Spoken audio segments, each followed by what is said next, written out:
plans for the city.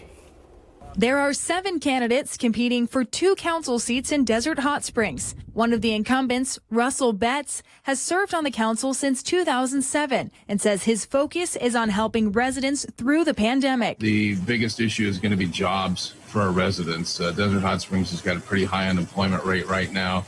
As a council, we've got to be very mindful of that.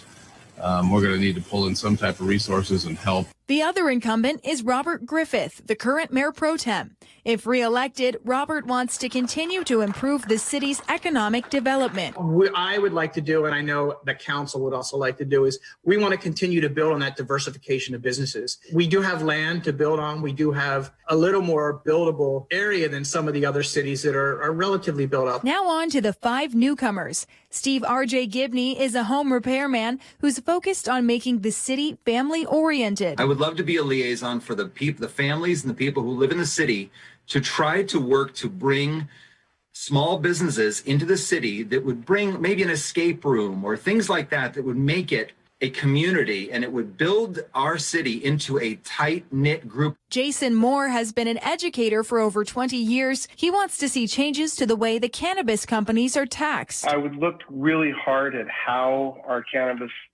industry is being treated. Look at the tax structures to see if we can do something to maybe encourage more income by not taxing too high, but taxing it at kind of a graduated type of rate. Jessica Gilbert is a longtime community volunteer who believes the city needs better health care options. We need an urgent care in Desert Hot Springs, and I mean like a full-blown urgent care. One that also treats patients that have typical insurances.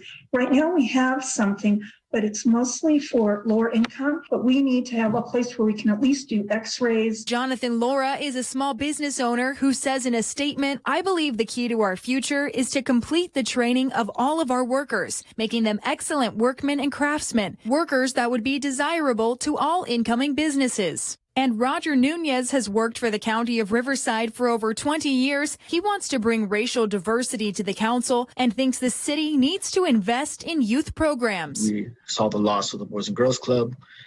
We saw a loss of a lot of programs that the youth are lacking here in the city. So one thing I really want to do is get a Parks and Recs department going quick. Olivia Sandusky, NBC Palm Springs.